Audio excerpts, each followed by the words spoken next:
बिस्मिल्लाहिर्रहमानिर्रहीम। मैं हूं मलिक सुफियान और हम केमिस्ट्री मूवमेंट चैनल पर डिस्कस कर रहे हैं केमिकल बॉन्डिंग का बहुत ही इंपॉर्टेंट टॉपिक है valence bond theory.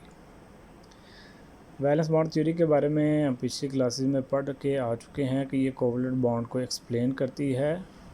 Half field जितने ऑर्बिटल्स होते हैं किसी एटम में उतने ही वो कोवलेंट बॉन्ड बनाते हैं।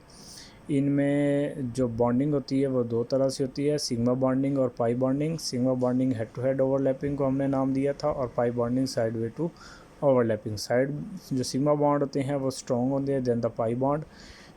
ये जितनी एक्सटेंट ऑफ ओवरलैपिंग ज़्यादा होती है उतना वो ज़्यादा स्ट्रॉन्ग होता है, उनकी बॉन्ड एनर्जी ज़्यादा होती है। तो ये हम लोग जो है ना वो पिछली क्लास में डिस्कस करके आ चुके हैं। मैं यहाँ पर वैलेंस बॉन्ड थ्योरी की थोड़ी सी आपको जो कैलकुलेशन के हवाले से है वो आपको डेरिवेशन बताना चाहता हूँ। 1927 में हिटलर और लंदन ने हाइड्रोजन के मॉलिक्यूल के लिए एक इक्वेशन ड्रॉ की थी। इसमें जो हाइड्रोजन के दो मॉलिक्यूल्स थे उनको HA और HB से रिप्रेजेंट किया गया और उसमें 1 इलेक्ट्रॉन और सेकंड इलेक्ट्रॉन, दो इलेक्ट्रॉन पाए जाते हैं जो शेयर्ड होते हैं 1 एंड सेकंड, ये इलेक्ट्रॉन्स को रिप्रेजेंट किया गया और दो तरह से स्ट्रक्चर्स ड्रॉ की गई।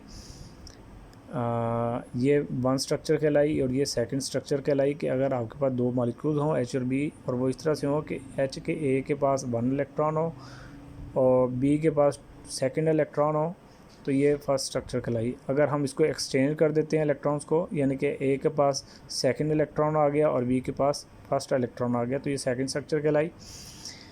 नेक्स्ट फिर हमने उसको वेव फंक्शंस पर अप्लाई कर दिया, तो वेव फंक्शंस हमारे पास किस तरह बनेगा। वेव फंक्शन वन स्ट्रक्चर के लिए साई A 1, ठीक है, ये 1 इलेक्ट्रॉन, ये साई B आ जाएगा सेकंड इलेक्ट्रॉन और ये साई 2 है, इसमें हमारे पास वही साई 2 का साई A पे 2 electron second electron, Sai B पे फर्स्ट इलेक्ट्रॉन।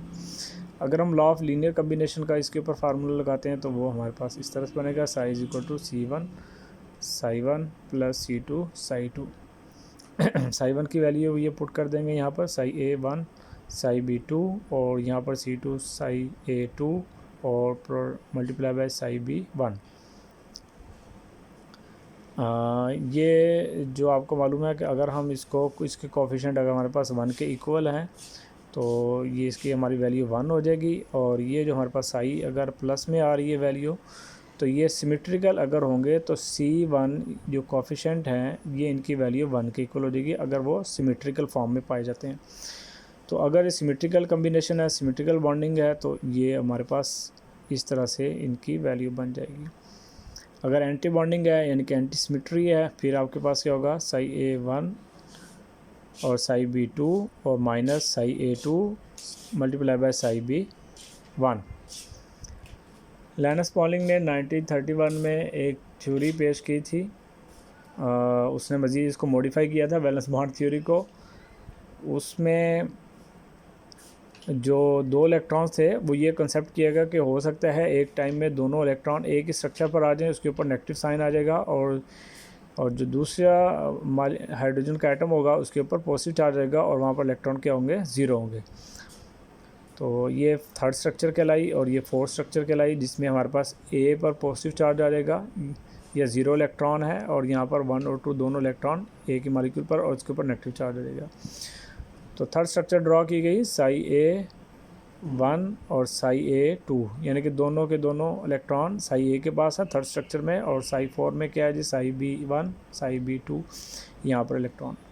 तो वैलेंस बॉन्ड जो साई भी बनाया गया वो इस तरह से बनाया गया कि ये इसको हमने ये सिमेट्रिकल को हमने यहाँ पर क्या कर दिया, इसमें ऐड कर दिया। मज़ीद हमने उसमें मॉडिफिकेशन जो की गई वो ये थर्ड स्ट्रक्चर ये जो दो इक्वेशन थी वो हमने यहाँ पर ऐडअप कर दी। Lambda is into psi 3 plus psi 4, यहाँ पर ये वैल्यू ऐड हो जाएगी तो ये एज इट वैल्यू नीचे आ जाएगी और यहाँ पर इसकी वैल्यू को हम यहाँ पे पुट कर देंगे।